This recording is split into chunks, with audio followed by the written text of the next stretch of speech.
Boa tarde a todos, sejam muito bem-vindos ao primeiro episódio do Kedupcast. O meu nome é Afonso Rodrigues e ao longo das próximas semanas vou ter a difícil tarefa de entrevistar vários ilustres da família do Kedup Rugby e também do panorama nacional. O propósito deste Kedupcast é aproximar a nossa comunidade e também dar-vos a conhecer um bocadinho melhor todos os nossos entrevistados, obviamente, ocupando ainda um bocadinho do tempo que temos por casa, uma oferta do vírus cujo nome não deve ser pronunciado. O meu primeiro convidado é conhecido pelo seu humor refinado fora das quatro linhas, mas a verdade é que a história dentro do campo de rugby não é tão risonha quanto isso. Miguel Maria de Sousa Cardoso Faria Macedo é o primeiro convidado do Kedupcast. Nasceu no Porto, tem 24 anos e é estudante da licenciatura com mestrado integrado em Bioengenharia no ramo de Engenharia Biológica. É um contornável nome da terceira linha de Kedup e também da Seleção Nacional, que já representou por 10 vezes no 15 e por 3 vezes no Sevens. Antes de mais, bem-vindo Miguel e muito obrigado por teres aceito o meu convite. Obrigado, eu, Afonso, pelo convite. Parabéns a todos pela iniciativa e siga a arrancar com isto. Bora lá. Eu, inevitavelmente, acho que isto é um bocadinho clichê de todos estes podcasts de desporto e sobre então de rugby nem se fala disso, mas tenho mesmo que começar por uma pergunta mais clichê e óbvia. Tu, contra o teu irmão Eduardo, que atualmente está a representar o Grupo Desportivo de Direito, tu preferias ser virado pelo Eduardo ou atropelado? Eu já tive, eu ia dizer a sorte, mas não foi sorte, de experienciar os dois. Nenhum dos dois é bom, mas prefiro sempre ser virado do que ter que falhar uma placagem e ter que olhar para o rabo daquele gordo. Portanto, ser virado pelo meu irmão Eduardo. Muito bem. E já agora, achas que o Eduardo poderia ter que reconhecer que o mesmo também já lhe aconteceu? Ele, se o perguntares em público, ele vai dizer que não. Se meteres umas cervejas em cima, ele também diz que não. Se meteres outras, ele já começa a dizer a verdade e assume que já levou uma ou duas também. No final de noite, já com sono, pode ser que reconheça, é isso? Já com sono e pronto para ir para a cama, vai dizer as verdades todas. Muito bem. E agora que já temos esta resposta clichê, o mais clichê ultrapassada, queria perguntar-te como é que surgiu o rugby e o Kedup na tua vida, por quem é que te levou a experimentar, sempre foi no Kedup, com que idade? O meu pai foi internacional sénior de rugby, portanto fui chapado com o rugby logo desde pequeno. A minha mãe diz que a primeira coisa que eu tive nas mãos foi uma bola. Ainda estava eu a tentar abrir os olhos para este mundo e já estava com a bola na mão. E portanto, com as bolas todas e fotografias que tinha em casa, era uma coisa inevitável.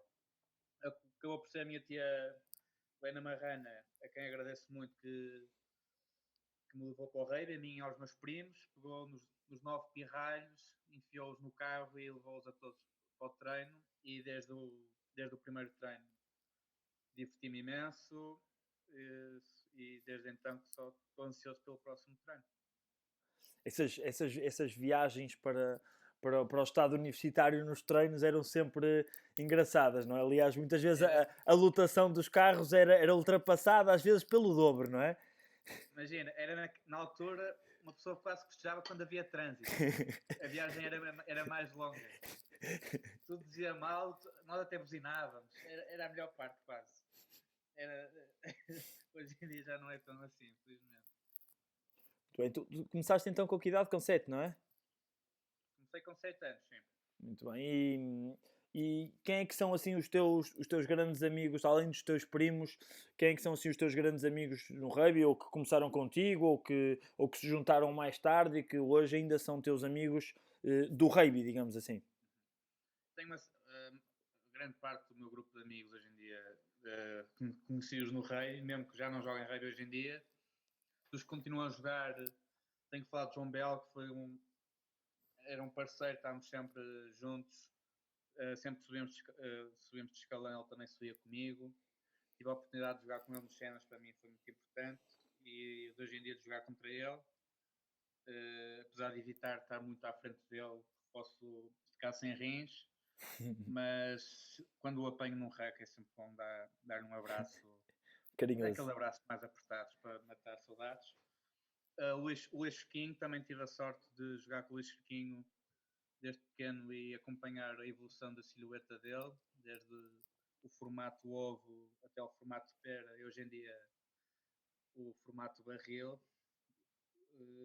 Vocês que também já chegaram a jogar inclusivamente juntos Também, na seleção. e também jogámos juntos na seleção, exatamente. Até ele jogou comigo na minha estreia, exatamente. O Pedro Cordeiro também, que me acompanhou nas seleções. E acho que foram assim dos jogadores que mais se destacaram, o Pedro Tencourt e essa geração também mais velha. Mas esses jogadores que jogaram comigo na seleção, porque tínhamos as viagens todas Porto-Lisboa e criava-se ali aquelas 300 km de viagem, fortaleciam mais aquele espírito de camaradagem. E tu, Mas assim, uma série deles. e tu, assim, desses teus amigos que já não jogam, há assim algum que fale. Que fala dizer, eu tive que deixar de jogar, mas eu se continuasse a jogar seria isto ou aquilo, ter assim alguma glória dessas que seriam, podia ser uma Eu estou glória. a tentar pensar se há algum que hoje em dia não fosse uma lenda do porque muitos deles ainda estão envolvidos com o KDUP, ainda vão aos jogos, participam no ambiente de festa. Tens alguns nomes assim para destacar? Tem o Luís Otto, é aquele Clássico. clássico. O mundo está à espera do regresso. Do regresso. O Sebastião Sousa Guedes, o Simão Sousa Branca são assim uns clássicos que há uma ânsia da sociedade em geral para que eles voltem para o rugby, só que eles não estão preparados para isso, até lhes dá a crise de meia-idade aos 40 e voltarem aos relevados, só que os joelhos já não aguentarem com a pedalada. Até porque os 100 quilos deles, os três juntos, seriam bastante importantes para o que hoje em dia, não é? Sim, eles três juntos seriam uma máquina indestrutível. Exatamente. Há ali uma combinação de poderes que qualquer um desejaria ter. Exatamente. E a verdade é que também a tua geração, infelizmente outras gerações acima da tua, tiveram a sorte de ter um percurso pelas camadas jovens muito positivo, não é? Vocês ganharam várias competições, as que não ganharam, muito perto disso ficaram. Queres falar um bocadinho disso? Sim, eu tive a sorte de estar envolvido numa geração que participava em todas as finais de todas as competições, ganhou muitas delas. Tivemos também, por uma série de fatores, apanhámos o boom de 2007, onde houve um aumento de atletas muito grande e o clube soube aproveitar esse boom com bons treinadores nas camadas jovens, que pegou nesses recursos humanos e criou ali boas equipas. Tínhamos treinos com 80 pessoas e bons treinos. Eu lembro que na altura tínhamos equipa A, B, C e D. A convocatória para a equipa A era como uma convocatória para a seleção. Éramos quase a roer os tornozelos uns aos outros para ser convocados. E essa competição interna é que nos fez nós uma boa equipa ao longo dos anos e conseguimos ter desses atletas, muitos chegaram a ser atletas séniores, que é o principal objetivo dos escalões de formação. Boa.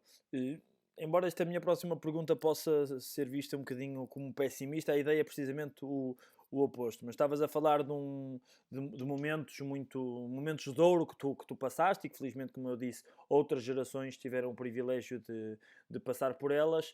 Mas a verdade, e estavas agora a falar de 80 minutos nos treinos, ou seja, eram 80.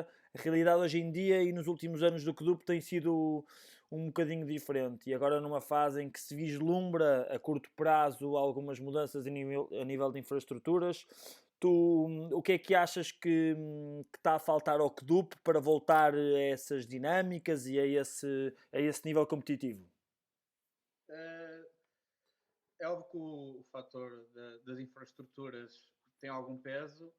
É difícil recebermos as pessoas não tendo um lar, recebendo-os na tenda não é tão fácil, mas é preciso trabalhar para além disso. Acho que está a ser criada uma boa estrutura de treinadores nos escalões de formação, é preciso criar um fio condutor ao longo dos escalões para de escalão para escalão não ser novidade, mas ser só um acréscimo de informação, um input de, de skills e de uma série de coisas a nível de rave e humanas, mas esperemos que com a conclusão das obras da nossa casa e com o início dos treinos lá, que as coisas comecem a melhorar e que o ascendente comece a haver um ascendente. Exatamente. Bom, eu agora também, fugindo um bocadinho agora ao fio condutor que estava a ter nesta nossa conversa, pá, a verdade é que eu agora tenho aqui uma pergunta que não é minha, mas é assim da tua atual equipa técnica. Aliás, esta pergunta foi feita por uma pessoa que desde logo disse: não, eu faço a pergunta, não é preciso falar com os outros treinadores. Suspeitas de alguém? Não tenho suspeitas. Não tens suspeitas? Tens certezas? Não, eu diria o Miguel Costa, o nosso treinador principal. Olha, Se calhar não, posso fazer qualquer um poderia ser. Vou-te fazer a desfeita e dizer que não foi. Foi o Francisco Vareta. E a pergunta que ele me pediu para te fazer é a seguinte: Miguel, porque é que nunca te desvias dos adversários, sabendo que a nossa filosofia de jogo passa sempre pela procura do espaço? Bem, vou responder ao Francisco. Francisco, sabes que a minha avó sofre muito dos ossos. E ela sempre me disse: Miguel, cuida dos teus tornozelos. E portanto, para cuidar dos meus tornozelos, evite mudanças bruscas de direção.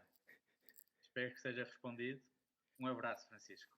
Ou seja, estás a dizer que o facto disto acontecer, o motivo disto acontecer é o facto da tua avó sofrer de tornozelos e não de ombros, certo? Porque se fosse de ombros, talvez procurasses mais espaço. Exatamente. Os ombros resistem melhor que os tornozelos. Sei que não é uma coisa que tenho que melhorar no meu jogo. Há de ser melhorado. Sou mesmo velho casmurro, vou tentar começar a desviar-me um bocadinho mais. E quando começar a ver o lucro que vou tirar dessas situações, pode ser que continue a repetir e a deixar de bater nas pessoas. Boa.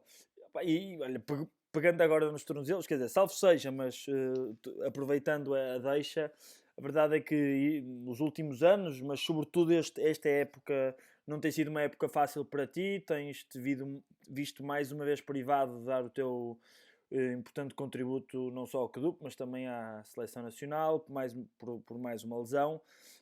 Nós seguramente vamos ter vários dos nossos miúdos a ouvir aqui a nossa conversa. Queres falar um bocadinho da análise que fazes destas fases, de quando uma pessoa está lesionada e como é que te tens envolvido também de outra forma? Para contextualizar, eu nas últimas 3 épocas tenho tido algumas lesões um bocado chatas. Há 3 anos parti o escafoide, que é um osso tramado e pequenino do pulso, que me deixou parado quase um ano. E depois,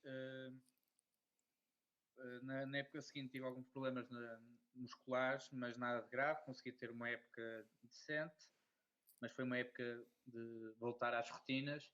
E esta época que ia ser uma época outra vez que esperava estar a um bom nível e tinha-me preparado bem. Rasguei o tendão que liga ao glúteo à coxa e tive que fazer tratamentos complicados e ainda tive um processo de recuperação complicado, mas agora que estava pronto para regressar aos jogos, o mundo virou-se mais uma vez contra mim e mandou aquele que não deve ser pronunciado para o nosso dia a dia e portanto agora também não estou a conseguir jogar. Acho que, no entanto,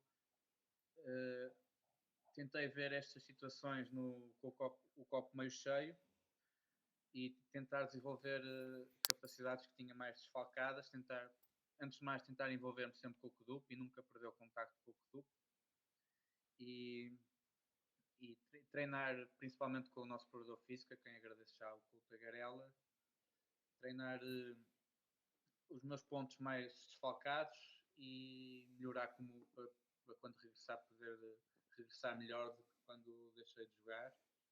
E agora, passado este tempo de pausa, espero poder regressar e dar o meu contributo à equipa de melhor forma possível.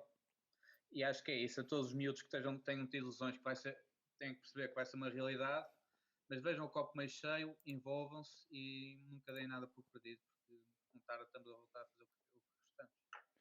Bom, e agora, fugindo destes temas sempre mais chatos e passando para um tema bom e para recordações boas, como disse há bocadinho a tua introdução, tu já tens 10 caps pelo 15 e 3 torneios de Sevens. Eu, se a memória não me falha, a primeira experiência internacional sénior que tiveste foi pelos Sevens, corrija-me se estiver errado. Queria-te perguntar como é que te sentiste, como é que foi a primeira entrada no balneário para te equipares com o equipamento da seleção de Sevens e de repente veres todos aqueles jogadores que estavas habituado a ver na televisão. Eu acho que entrar no balneário foi mais difícil que o treino em si. Estava tão nervoso, estava a suar para trás dos joelhos. Quase que nem conseguia abrir a porta. Mas lá respirei fundo 3 vezes, que é o meu mecanismo, e lá entrei. Vi logo o Diogo Mateus, que fui logo cumprimentar. Muito, muito correto. Olá, eu sou o Miguel. E cumprimentei o resto dos jogadores que fartavam de ver na televisão e não só, como o Adérito, como o Pedro Leal. E foi uma experiência inacreditável e sentir-me envolvido nesse ambiente e estar a aprender com eles e passar de adepto para colega foi ótimo. Boa. Passando dos Sevens, tu, embora tendo começado nos Sevens, a verdade é que o teu grande sonho de criança sempre foi chegar ao 15, que é onde tu te sentes mais um peixe dentro d'água. Tu lembras-te qual é que foi o jogo, ou diz-me tu, qual é que foi o jogo da seleção de 15 que mais te marcou até agora? Era literalmente o meu sonho de criança. Eu lembro não, se hoje em dia fomos buscar os livrinhos do colégio e da escola, eu era sempre o miúdo do contra, que em vez de dizer quando fosse grande queria ser jogador de futebol ou treinador de golfinhos, dizia sempre que queria ser jogador da Seleção Nacional de Rugby. E consegui concretizar isso quando tinha 19 anos. Foi um jogo em casa contra a Geórgia, à chuva. Um jogo fácil para começar logo, não é? Jogo fácil, à chuva. Ainda por cima já tinha visto a minha estreia adiada umas 3 ou 4 vezes por lesões ou por outros problemas. E portanto foi ali um culminar, lembro perfeitamente no hino. Até faço umas figurinhas e há quem diga que havia umas cebolas lá para o meio. E foi um culminar de tudo o que tinha treinado até então. Foi uma experiência inacreditável. Todos os jogos que fiz, principalmente pela seleção de 15, de facto é o com que me identifico mais, foram grandes experiências e espero poder vir a fazer mais jogos ainda. Muito bem. Pá, e, bom, já falámos de todo o teu percurso, já falámos também da seleção de Sevens, da seleção de 15, mas a verdade é que nós não podemos fugir àqueles temas incontornáveis e que os nossos milhares de ouvintes querem ver respondidos. Pá, e eu também, já há muitos anos que ouço isso e estou curioso pela resposta. Reza a lenda que tu e os teus irmãos, o Nuno e o Eduardo, quando eram mais jovens, eram amigavelmente convidados pelo vosso pai a fazer umas flexões sempre que mudavam de divisão de casa. Pá, isto é verdade? É um mito urbano? Quer esclarecer-nos? Eu esclareço, claro, a todos os ouvintes, a todos os cuscos. Eu lembro-me de chegar ao quarto dos meus pais e estar a minha mãe a ler um livro e estar um comboio do outro lado da cama. Quando fui ver, não era um comboio, era o meu pai a fazer flexões. Na altura achei muito estranho, mas como qualquer filho pequeno vê o pai fazer coisas, tenta copiar. E eu, numa altura que já estava envolvido no rugby, queria ficar mais forte para treinar melhor, jogar melhor, impus uma regra a mim próprio, que sempre antes de poder usar a casa de banho tinha que fazer 20 flexões. para além de contribuir para a minha condição física, era um desafio. Fazer flexões aflito não era nada fácil. Vim a saber mais tarde que o meu irmão Eduardo também fazia o mesmo, mas antes de ir para a cama. E o meu irmão Nuno também, volta e meia, apanhou-me e também começou a fazer. Já não sei qual era a modalidade que ele praticava, se era sempre que abriu o frigorífico ou não, mas sei que também volta e meia apanhámos a fazer flexões. Portanto, podemos dizer que era uma casa de malucos e a minha mãe lá continua a ler os seus livros. Muito bem, pronto, agora é bom finalmente vermos esta questão esclarecida. E tu há bocado estavas a dizer que tu cresceste a jogar com amigos talentosos e que inclusivamente acabaram por ter convites para ir jogar para o estrangeiro e outros que inclusivamente lá estão, como é o caso, por exemplo, do Pedro. Isto faz parte dos teus planos vir a ter uma experiência profissional ou semi-profissional lá fora? Não necessariamente a experiência profissional, mas gostava de ter uma experiência fora do contexto em que vivemos, uma experiência numa cultura onde o rugby seja rei, uma Nova Zelândia, um país de Gales, Irlanda, onde se vive o rugby como nós vivemos o futebol. Se for profissional, bem por acréscimo, mas gostava de estar nesse contexto, estar nessa realidade, de enfrentar os problemas que eles enfrentam, de olhar para o rugby como eles olham, para depois um dia mais tarde, voltando para o clube, poder acrescentar como jogador e como possivelmente um dia como treinador. Muito bem. E agora que os nossos ouvintes, os ouvintes do Cast já te conhecem como ninguém, eu acho que seria interessante termos a tua opinião enquanto bioengenheiro de renome, enquanto atleta de alta competição, humorista em part-time e também enquanto soprano de eventos de equipa de rugby. Esta rubrica chama-se KDUP em alta pressão. E eu desde já, para não haver quaisquer chatices legais que possam vir a destruir o orçamento milionário do KDUP Rugby, eu desde já esclareço que todos os direitos de autor desta rúbrica podem e são imputados ao programa 5 para a meia-noite da RTP, ok? Estás preparado, Miguel? Obrigado, Filomena. Boa. Então, isto perguntas de resposta simples e rápida, ok? Primeira pergunta. Cerelac com água ou leite? Sempre leite. Melhor avançado português a jogar atualmente em Portugal? David Valles. Nessun Dorma ou O Sole Mio? Para cantar Solo Mio. Para ouvir Nessun Dorma. Preferias ser atropelado pelo D8 ou stepado pelo Bernardo Coelho? Stepado pelo Bernardo Coelho e batia palmas no segundo a seguir. Melhor treinador que já tiveste? João Pedro Varela. Preferias nunca mais comer bolacha Maria ou nunca mais placar aberturas? Nunca mais comer bolacha Maria. Posso comer torradas. Melhor jogador contra quem já jogaste? Gorgadze da Geórgia, número 8. E agora, um desafio pelo último bife para o jantar. Se tivesse que fazer um desafio de agachamento peso máximo para 3 repetições, preferias fazê-lo contra o Nuno ou contra o Eduardo? Por enquanto, contra o Nuno. Mas se ele continuar a comer bifes, já não tem hipótese. Pá, Miguel, mais uma vez muito obrigado por teres aceito o meu convite e por teres sido o primeiro convidado do podcast. Espero que tenhas desfrutado pelo menos o que eu desfrutei nesta nossa conversa e por teres partilhado um bocadinho da tua história, dos teus objetivos e aliás, sobretudo por teres esclarecido finalmente o mito urbano das flexões em casa dos Macedos. Antes de dar por encerrado este primeiro podcast, queres deixar alguma mensagem para quem nos está a ouvir? Não, agradecer pelo convite, dar os parabéns pela iniciativa, por mais iniciativas destas, e não posso fugir ao tema atual e dizer a todos para verem o copo meio cheio desta situação, tentarem ir treinando e fazer aquelas coisas todas que passamos a vida a dizer que não temos tempo, para melhorarmos como pessoas, para lermos o livro que queremos ler e para estarmos com a família, principalmente.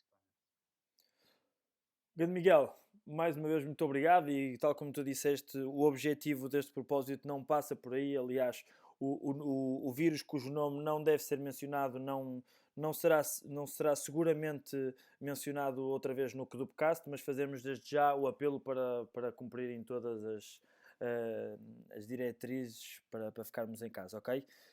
Obrigado por nos terem ouvido, espero que tenham gostado e vemo-nos para a semana. Vemos? Não. Ouvimos para a semana com mais um convidado surpresa. Um grande abraço a todos.